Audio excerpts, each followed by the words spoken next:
The following is a Comfortably Zoned Radio Network production.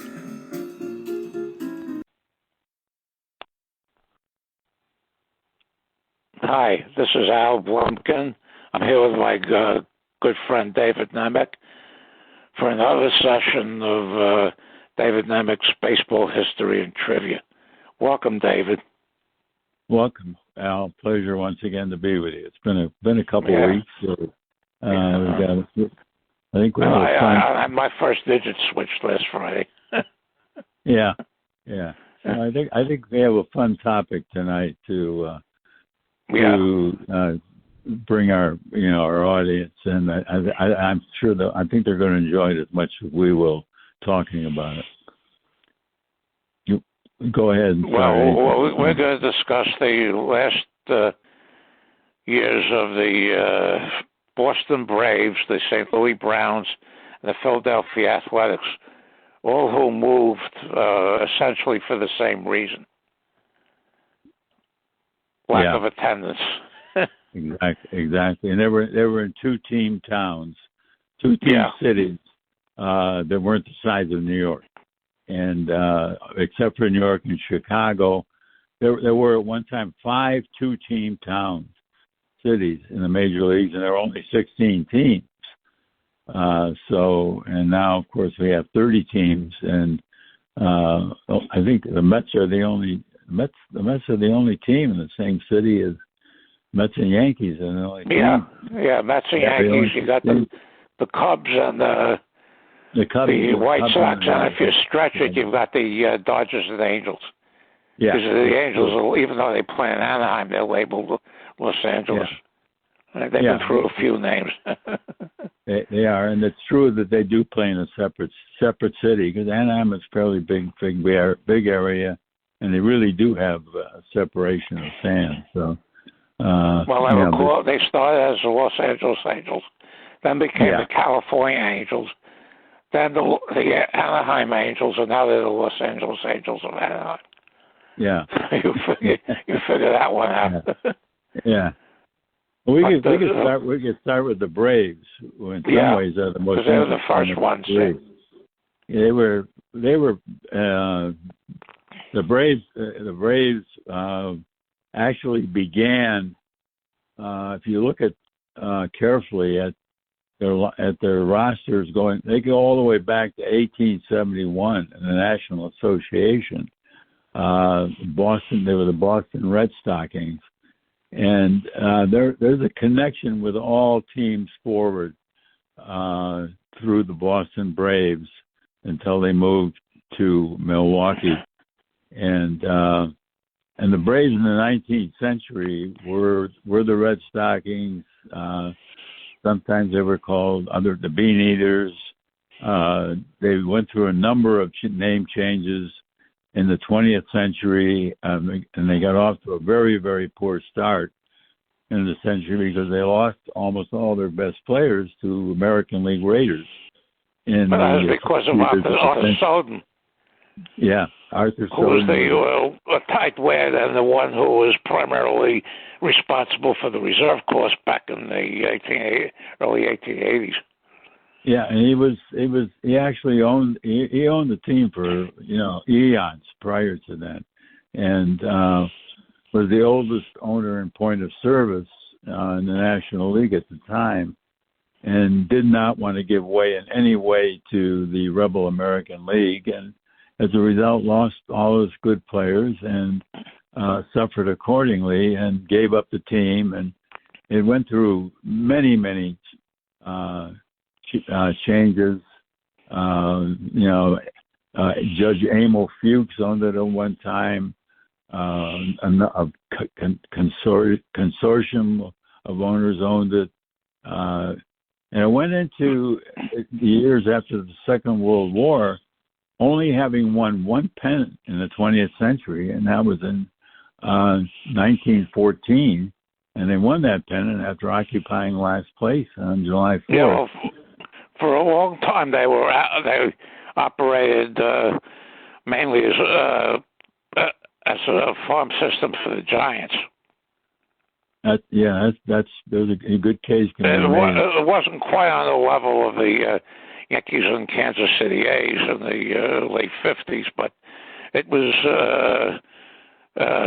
pretty substantial.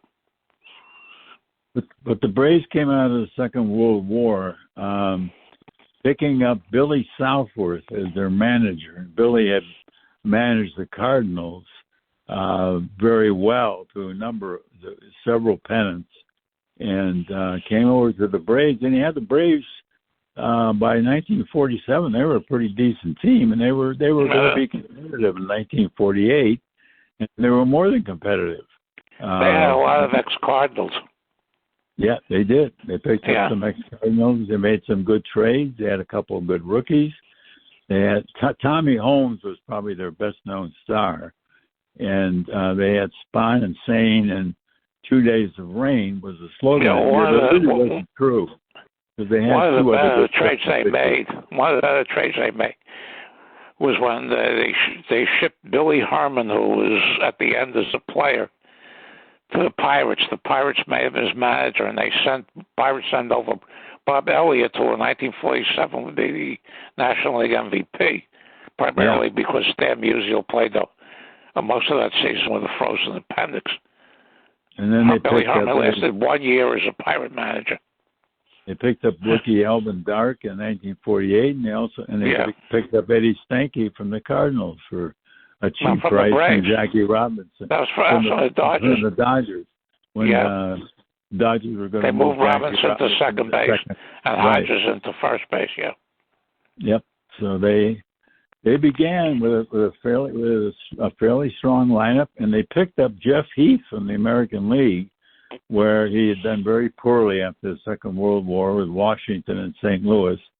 And they got him, I don't, for a little more than a waiver price. I don't think they paid too much more, if anything. And came to them and had a great year. And unfortunately broke his ankle as the season was ending and was out for the entire series. So the Braves went into the series matched up against the Cleveland Indians. There were the two teams that were in later years pushed to change their names because they reflected on Native Americans. And they actually played in the 1948 World Series. The Braves without Heath, while they were not easy prey for the Indians, they really didn't have enough offensive oomph and bowed out in 6 games. But they were a strong team. They won the pennant without any frills. They won it legitimately, and they looked pretty good going into 1949. But I'll make a few words on 49. I read a biography I have that came out a number of years ago on Billy Southworth. Now, he was never really the same because his son, who was a pilot in the Air Force, had had some runs over Europe and came back and died in a crash. Yeah. They died in a crash at LaGuardia Airport in a practice run. According to this biography, he started hitting the bottle after this, on and off. And in 1949, he started hitting the source again. And there was a couple of things going on. Stanky and Doc were both very religious, and they couldn't handle the drinking. So there was a break in the communications there. And the other thing they did was they signed both Johnny Antonelli and Del Crandall to exorbitant bonuses at the time. And that really ticked off a lot of the players on the team, especially Johnny Sane, who had a very bad year in 1949. I think it was 10-17. And they fell, I think, all the way down to 5th. And, it just got, they stagnated for a year or two. And then in 1952, hit rock bottom. They had traded Sane in 51, who was having a terrible year for them, to the Yankees for $50,000. and a right-handed pitcher named Lou Burdette, who would turn out to be pretty good. Yeah, he would, but not with the Boston Braves. No, with the Milwaukee Braves. Yeah, I mean, the 50 in the Stark Stacky trade, which I've always viewed as the trade that made the Giants contenders, and that trade was the first step in driving the Braves out of Boston. Yeah, it was a very poor trade. Even though they got Sid Gordon and Willard Marshall, who were 2/3 of the outfield, along with Sam Jethro, who they found out later on was 6 years older than was listed on the back of his baseball cards.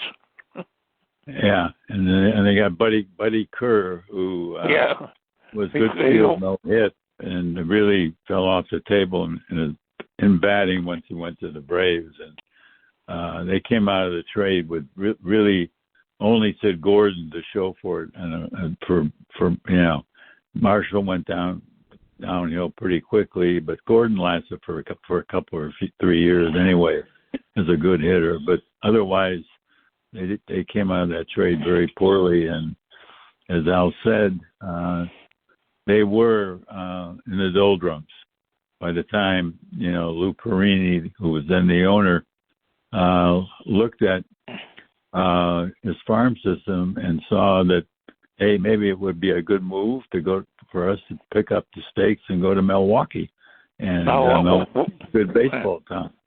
What happened was Bill Veeck, who had minor league success the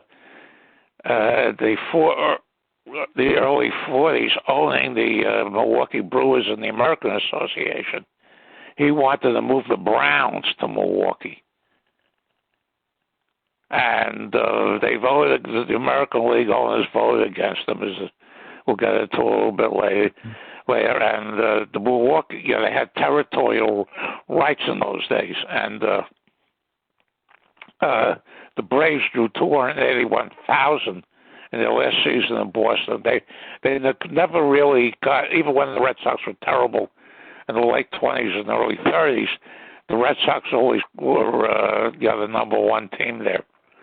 And they decided that they'll preempt Veeck and move the Braves to Milwaukee. They were moved 2 weeks before the regular season started in 1953, because one of the examples I use, they acquired Joe Adcock in a 4-way trade about a month before the 1953 season. His Bowman baseball card in 1953 had him wearing a cap with a B, even though he never played a minute for the Boston Braves. Yeah. But in 52, they collapsed. They had this, Kerr was gone by 52 and replaced by Johnny Logan. And they brought up Eddie Matthews to hit 25 home runs in that ballpark, which was a very poor hitter's park historically, Braves Field. And Warren Spahn was 14-19 with a 2.98 ERA. They finished 7th and ahead of the 42-win Pittsburgh Pirates that season. Yeah, they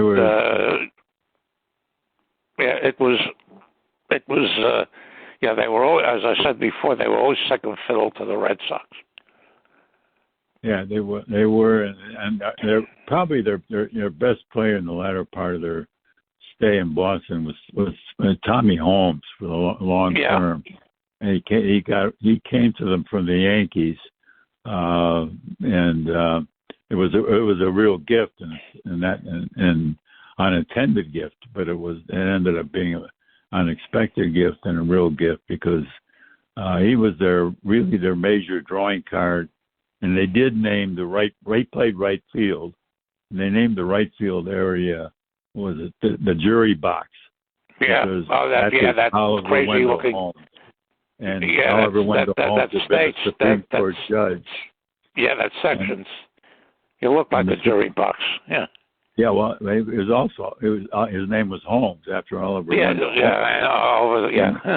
who had been a Supreme Court justice. So it was an aptly named area, and once Holmes left, that area just fell into disarray too, and it was poorly attended. Previously, it was those seats were generally filled in every ball game because Holmes was a very popular player, and the Braves then ended up moving to Milwaukee and becoming a competitive team almost immediately. Yeah, they came in second. They had Sam. They basically got rid of Sam Jethro. He sent him to the minors because he was at least close to like 38 years old, even though the baseball cards had the birth year is 1921. And they replaced him with Bill Bruton. They got Andy Pafko from the Dodgers. The Dodgers sold him to Pafko to the Braves so they could free Jackie Robinson to play left field and bring up Jim Gilliam to play second base. And Burdette developed. And they had Spahn and Bob Buell came on, and they ended up having a good pitching staff. Ernie Johnson, good reliever. G. Conley for a few years.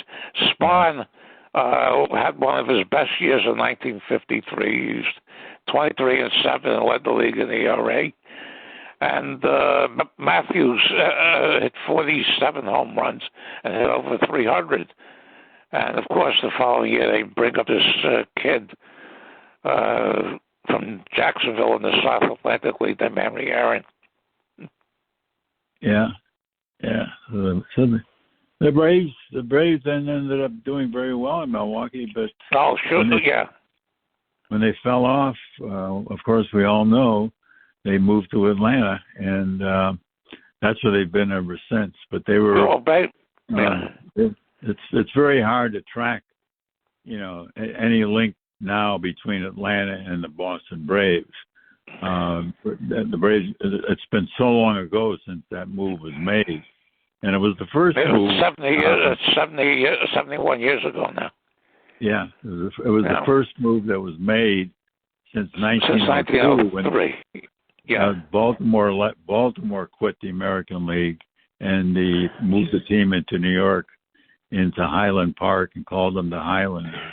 They're now, of course, the Yankees, and but that was the last move, 1902 until 1952. But upon seeing that move, Beck was determined to move his Browns somewhere, get them out of St. Louis, because they were not making any. The Cardinals they weren't a great team by the 50s. They won the pennant in 46. They didn't win again until 64, but they remained a contender, even though they never won anything. What happened was the 40s and into the early 50s. What happened was Beck bought the Browns in 51. He started to compete against the Cardinals. He'd bring in Harry Brackeen and Dizzy D to announce, and he had a few other Cardinals that he brought over. He had Rogers Hornsby as the manager in 1952, who was hated by everybody. And Beck said his intention, he said this in his autobiography, his intention was to move. He said St. Louis was only should be a one-team town. He was trying to drive the Cardinals out of St. Louis. The Cardinals were owned by a man named Fred Sy at the time, who wound up doing time in prison for income tax evasion. And once Sy in 1953 sold out to Gussie Busch and Anheuser-Busch, Beck said he knew the game was up. Yeah. In St. Louis. And that team, that last team, they were pretty bad most of the time anyway. I don't think they had a winning season after 1945. And they didn't. They didn't. They won the pennant. Any time they had good players, they shipped Vern Stevens, Ellis Kinder to the Red Sox, and so Beck, when he bought the team, he had things like starting to Garver every other day to get to 20 wins, and of course, what he said in his book that the thing he would be most remembered for is Eddie Gaedel. Yeah. Eddie Gaedel. The midget. Yeah. But they did have some very memorable players still right up till the end. That even into the early 50s, they had Satchel Paige, who still had something left, and he was one of the better relievers in the American League, and still had his moments when he came on in big games and shut teams down. And they had some decent players, and they had a player. They brought him up as a rookie, Jim Rivera, who had served time in prison, and Beck made Rogers Hornsby the manager, and Hornsby immediately proclaimed Rivera, after seeing him in spring training, the only player in Major League Baseball he would pay to see play, and that brought Rivera up as a highly touted player. And they had some decent. They had Ned Garver, who won 20 games with the last place team. They had Don Lenhart, who was a solid hitter. They had Dick Kokas, who early in his career. Yeah, he was one that lost to the Army. Yeah, he something happened to him, and actually a little before he went to the Army, something happened to him, and nobody really has ever explained, at least not fully to me, why. He looked so good as a rookie in 48. He looked solid in 49, still pretty good in 50, and then fell off after that.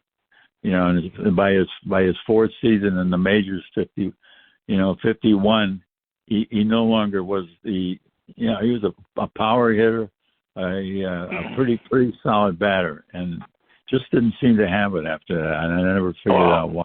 And Roy Severs, who was the 49 Rookie of the Year, was hurt most of the next 3 years. In fact, right before the 54 season, they sent him even up to Washington for Gil Cohn.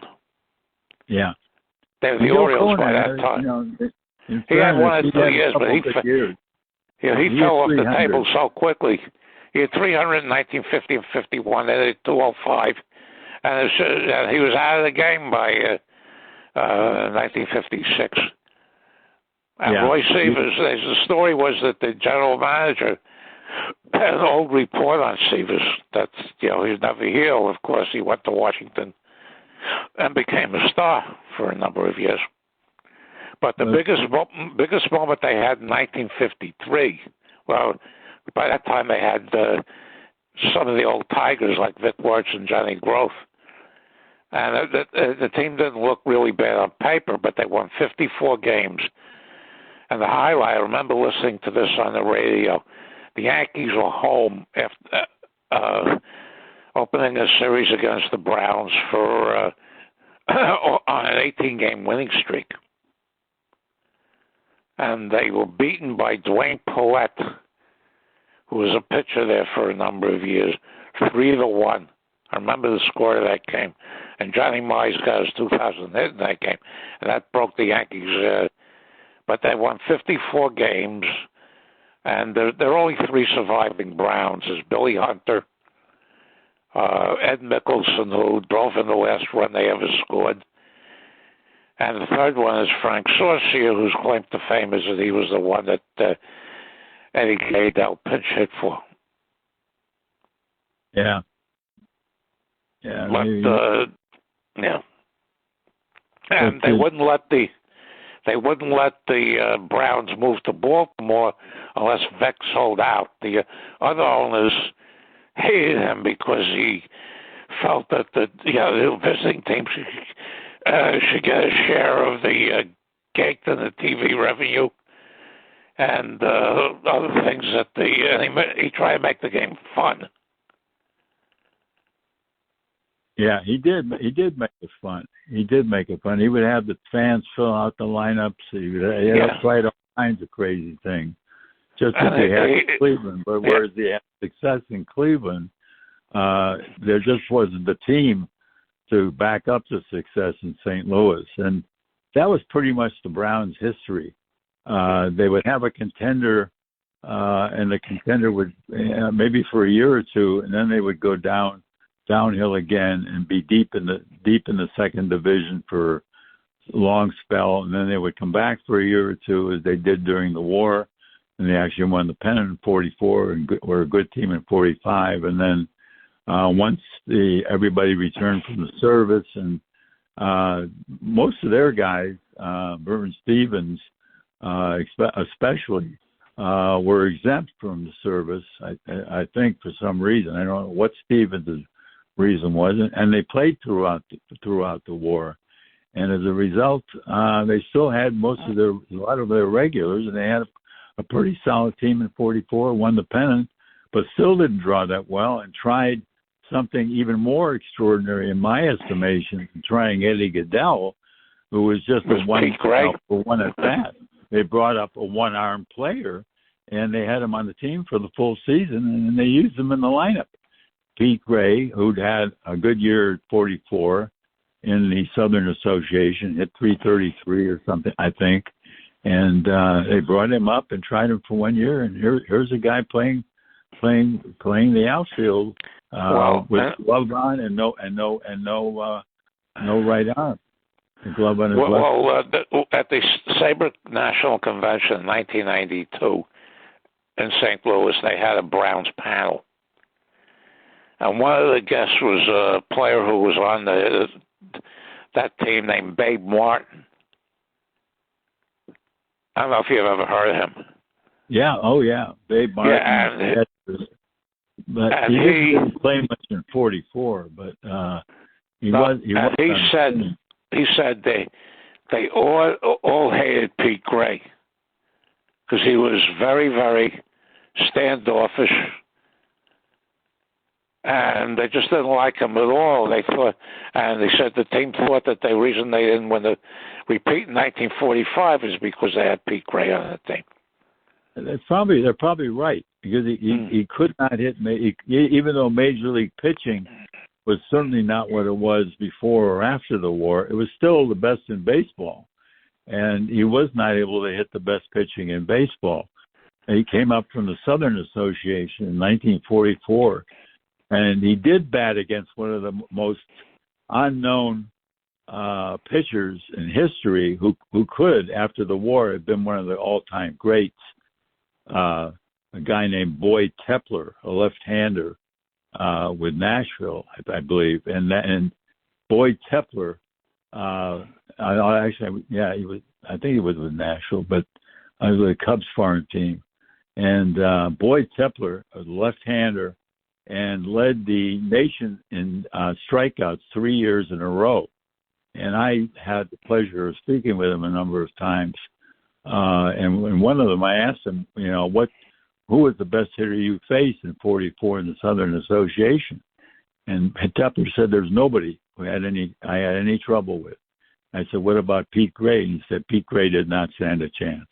He just could not get that bat around fast enough to do anything except hit dribblers now and then. And if you look at Tepler's record in '44, and Major League scouts certainly should have done that, and seeing what he did against Gray, they probably wouldn't have. Browns, being a defending American League champion, probably shouldn't have taken the gamble and brought him up. At least not until they were out of the pennant race, and they were very much in the race all season. And probably could have won if they had a regular outfielder of some substance. And there were many in the minor leagues who could have filled that spot and done some damage.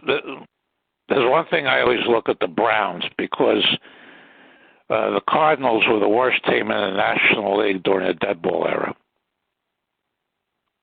Yeah, they were. And when after the Federal League war was over, the Federal League owner of the St. Louis Harriers, I think they were called, Phil Ball was allowed to buy the Browns. So he bought the Browns, and he hired Branch Rickey to run the team. And they had a falling out, and Rickey went across town and turned the Cardinals into a semi-dynasty. And when Ball passed away, the Browns fell into a whole rut where they were terrible and they had no money. Because when they were making those trades with the Red Sox in the 40s, the one where they sent over Stevens and the other one where they sent over Kinder, and I know they sent over Zarilla over there, Al Zarilla. There was always money coming into them. And they when I was young, they never had a AAA team. No. They had San Antonio in the Texas League. AA, that was their highest affiliate. That was true of Washington, too. Washington didn't have a AAA team. At Chattanooga.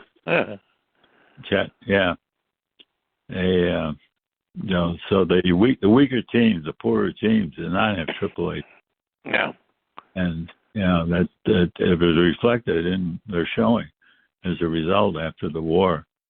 But the Browns just they weren't able to put it together for more than a few years here and there throughout their history before they moved to Baltimore. And what's interesting, if you know the history of the Browns and you remember their great players, they did have some really terrific players. Their probably best all-around player, best remembered player was George Sisler. Yeah, what happened with him? After he had that great year in 1922, he missed the entire 23 season with bad sinuses, and he was never really the same after that. No, he wasn't.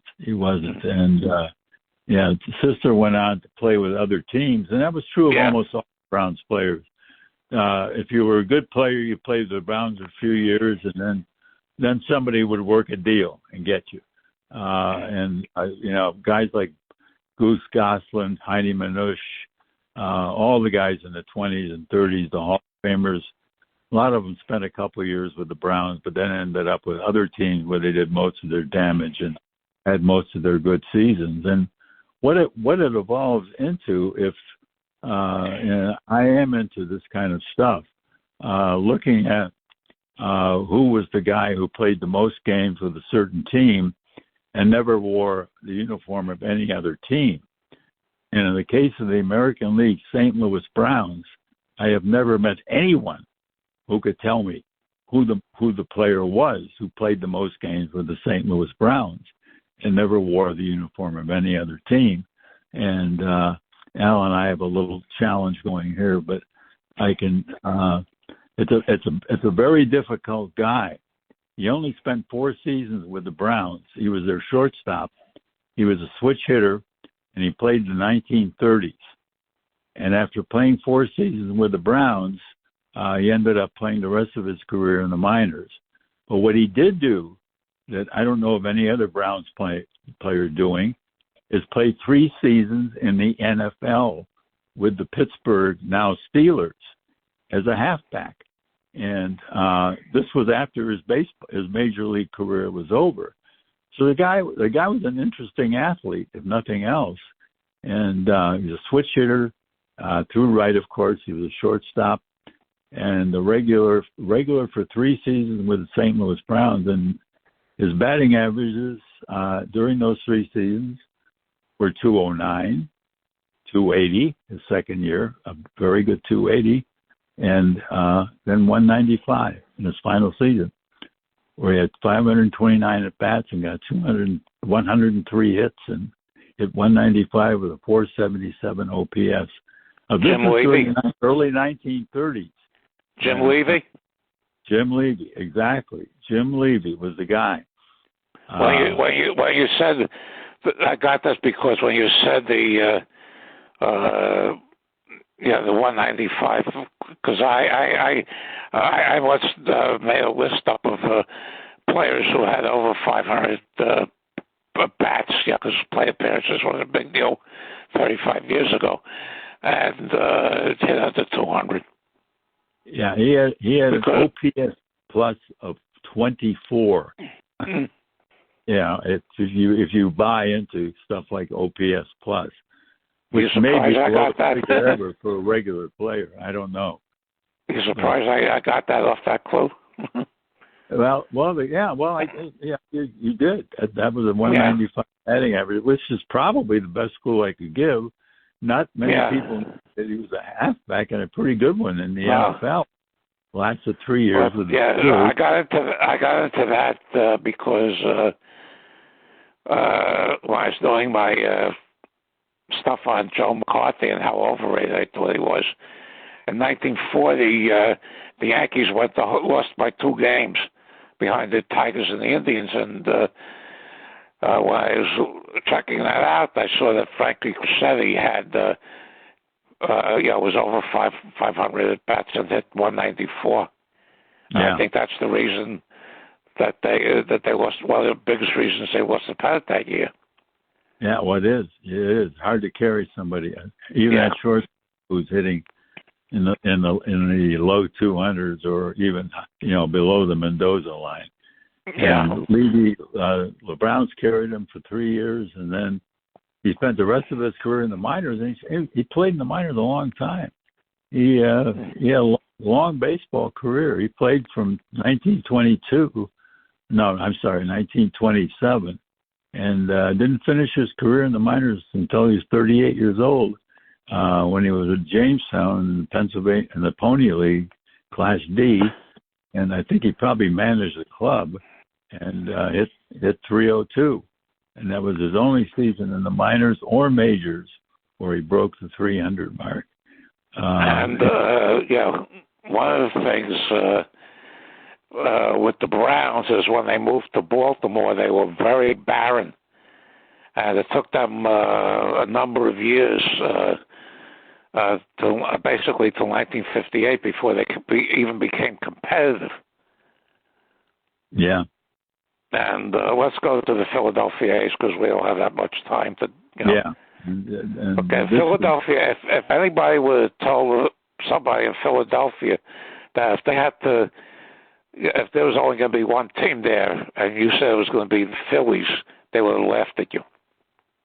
Yeah, definitely. At least until the Whiz Kids came along in 1950. After that, it was a story. But Connie Mack founded the A's, and there was no relation to the 19th century American Association of Philadelphia A's. He founded the Philadelphia A's, and like Arthur Soden and Boston, the National League owner of the Phillies was a man named John Rogers, and he lost that. He had the same attitude as Soden, and lost almost all their players to the American League. Yeah, and some of them wound up on the A's. The Phillies. The problem was Matt Lajoli, who wound up having to go to Cleveland because there was a suit brought.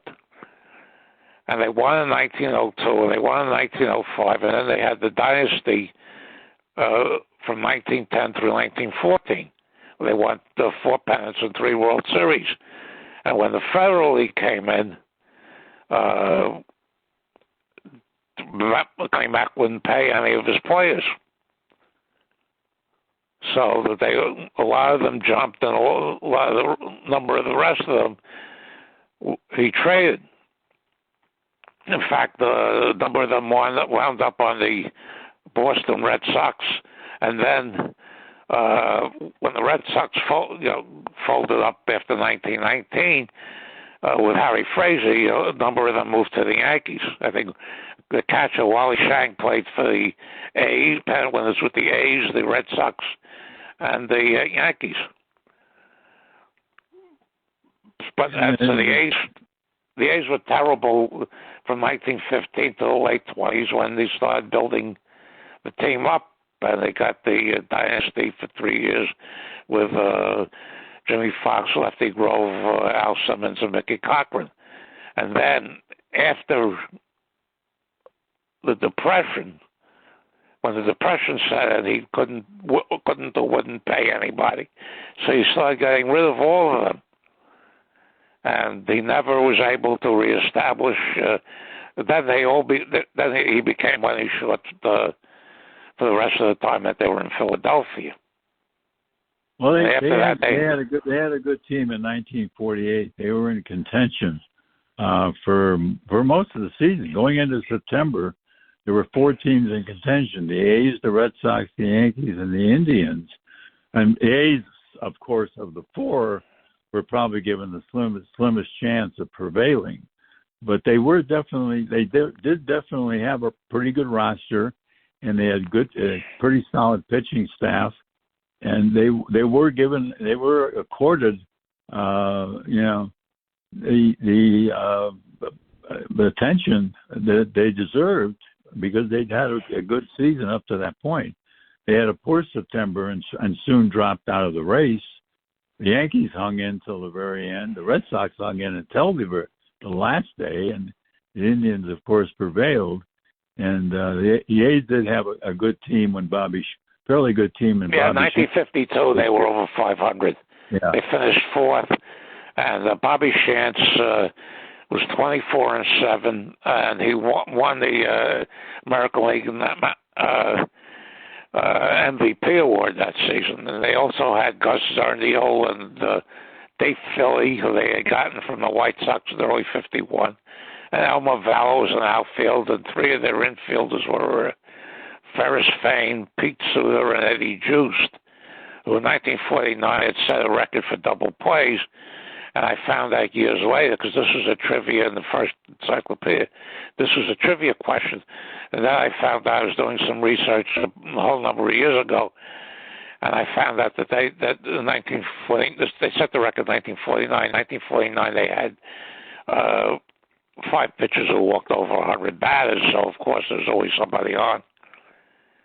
But Zarniol in 1951 won the home run and RBI championships at the American League, and then about a month or so before the 1953 season started, they sent Ferris Fain, who was the 2-time batting champion and an on-base machine. He's in the top dozen career on-base percentages, which I was shocked to find out. And they sent him to the White Sox for Eddie Robinson, as Frank Lane wanted to get rid of Robinson because he wanted a first baseman that could run and blah, blah, blah. And Shantz, what happened to Bobby Shantz was that right before the end of the season, he was hit on his left wrist by a pitch. And he came into 1953 with a sore arm, where he won 5 games, and it would deteriorate to the point where he couldn't really do anything until the Yankees acquired him for the 1957 season. And by then, he could only pitch periodically. Yeah, he got 57. You're right, 57. Yeah. He did come back. He actually sat out almost the entire 54 season. He only pitched 8 innings. Yeah. And he came back the following year, and he was back in the. He did start 17 games of 55, but when he went to Kansas City. But you're right. Bringing him back to the Yankees, I think, contributed heavily to his return to form. And it wasn't just that he, was sitting idle and all that time, but he really didn't have any reason to push himself that hard. With coming back. One of the things they did in 1953, they finished next to the last of the Browns, and they traded right before the 1954 season. They traded Dave Philly, who had been their regular center fielder from early 1951, who had 303 in 1953. They traded him to the Indians for 3 pitchers that nobody ever heard of. Well, they weren't terrible, but they were pretty bad. And the 54, their leading winner was Arnold Porcarero, who was 9-18. And they were just terrible. They were 51-103. They finished 60 games behind the Indians, and they finished 3 games behind the 51-103 Orioles. But 54. I'm sorry, 54-100 Orioles. I apologize. They had a player manager, and you really have to give this guy credit, Eddie Joost. I was living in West Palm Beach at the time, going to high school, and that's where the A's trained in 1954. And I got to meet some of these guys because they played at Connie Mack Stadium in West Palm Beach, which was right adjacent to the high school, and it was a field the high school team used, and we couldn't get on it until the A's finished their training day. So I got to talk to a lot of their players and meet them and spend a little bit of time with them. And I did talk to Juice quite a bit. He was very friendly and upbeat about the team. He liked some of the young players. He thought they were going to come on. He particularly liked getting Don Ballwig. He thought Don Ballwig was going to be a big asset. He had Lou Limmer, another first baseman with power. He was terrible. Yeah, and he had Bill Wilson. I think he got Bill Wilson from the White Sox. Yeah. He was a power hitter, and he got Bill Wright. These guys were all promising players. And the one guy he didn't pay a whole lot of attention to was a rookie named Jim Finnegan. And Finnegan, I don't remember him much at camp either that year. And Finnegan ended up being the American League Rookie of the Year for the A's in 1954. And the guys like Wilson, Renna, and Limmer and Ballwig were hitting. And they got Vic Power. They made a trade with the Yankees after '53, where the Yankees got Harry Bird, who was a rookie, one of the top rookies in the American League in 1952, but lost 20 games in 1953, and Eddie Robinson, who was only there for the 1 year after his trade from the White Sox, and they sent over Vic Power, who was the top player in the American Association, and the Yankees wouldn't bring him up because he was Puerto Rican, and his girlfriend was light-skinned Puerto Rican, and George Weiss didn't like that.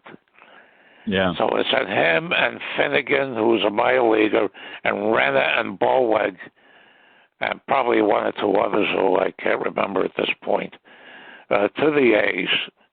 And they totally collapsed. By that time, Connie Mack was 91, and he had his 2 idiot sons running the team. Yeah. And they were broke. They only got 306,000 in attendance. And it was a big deal because, there were certain interests that wanted to keep them in Philadelphia. But the Yankees were running the American League at that point, and the Yankees' top farm team was in Kansas City. And a man named Arnold Johnson, who was a business associate of Del Webb, who was a Yankee co-owner, had the Yankee influence, and he got the team, and they went to Kansas City, where they spent 13 years and had losing seasons every year.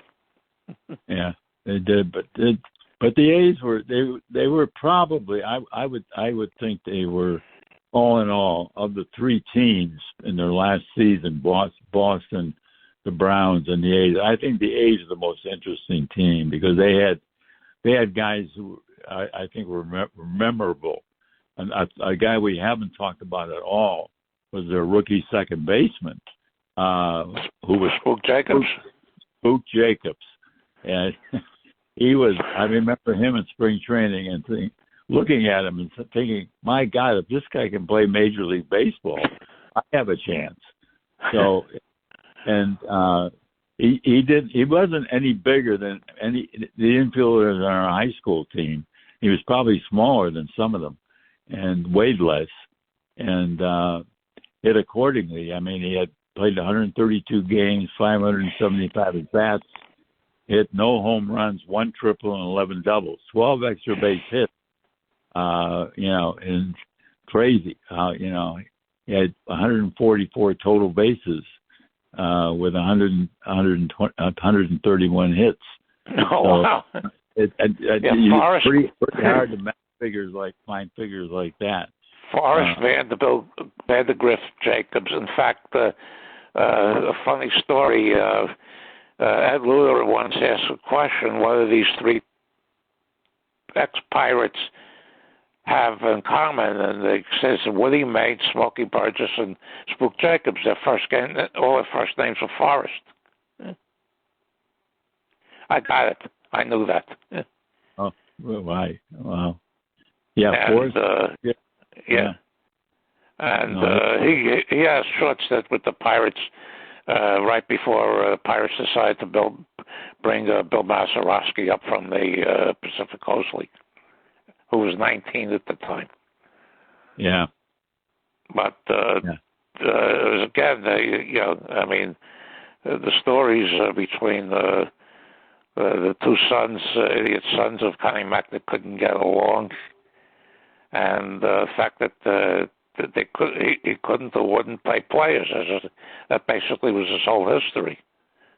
But the A's did bring up some guys who were to be heard from. One was Art Ditmar, who didn't do much in '54, and he became a fairly significant figure in the '50s. And the Yankees got him in a trade with Chance. Yeah, I know. Unfortunately, I know that. Yeah, but the guy we didn't talk about at all was probably the best all-around player in most. Certainly in other years, was the most valuable player, and that was Elmer Velo.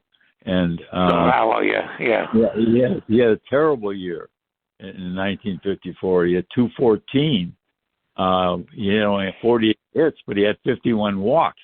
So Velo or Valo, it actually I heard it pronounced both ways. I'm not sure how he decided he liked it, but he was an excellent hitter throughout his career and ended up being one of the great pinch hitters later in the 50s and in the early 60s after he played the outfield on a daily basis. But he was a very, very, very good hitter, very good all-around player, and totally lost on that team. You want to hear a piece of trivia on Elmer Valo? He was with 3 teams that moved. He was on the A's, he was on the Dodgers, and he was on the Senators when they moved to Minnesota. That's right. Yeah.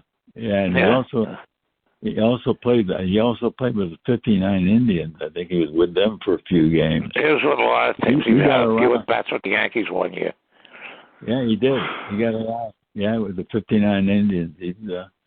They had him as a pinch hitter. Yeah. In the following, 1960, with the Yankees as a pinch hitter for a few games, and then then he went to the National League, and he had a great year in 1960 as a pinch hitter with Washington, and he lasted a long time. But that was an interesting game, and it made me realize that Major League ball players were not that different than the rest of us. They really weren't, because I was not very old. I was a sophomore in high school, and I was still feeling my way around in a lot of ways. But just being able to talk to these guys, and I realized that these guys were just guys. They were just regular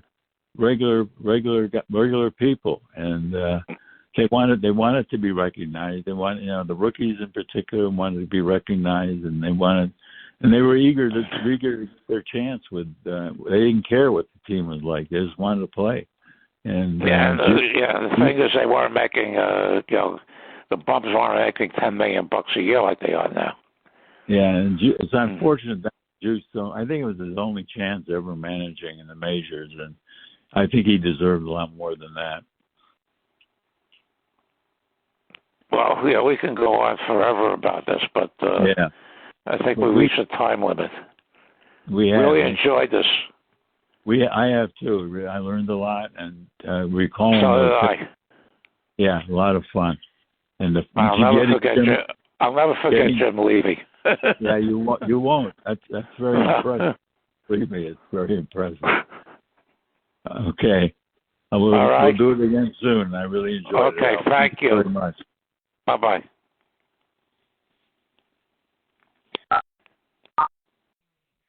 The proceeding has been a Comfortably Zoned network production. You are advised to keep your dreams wet, your humor dry, your children and grandchildren out of military recruiting offices and off the laps of clerics who wear dresses. Thank you for listening, everyone. Happy trails.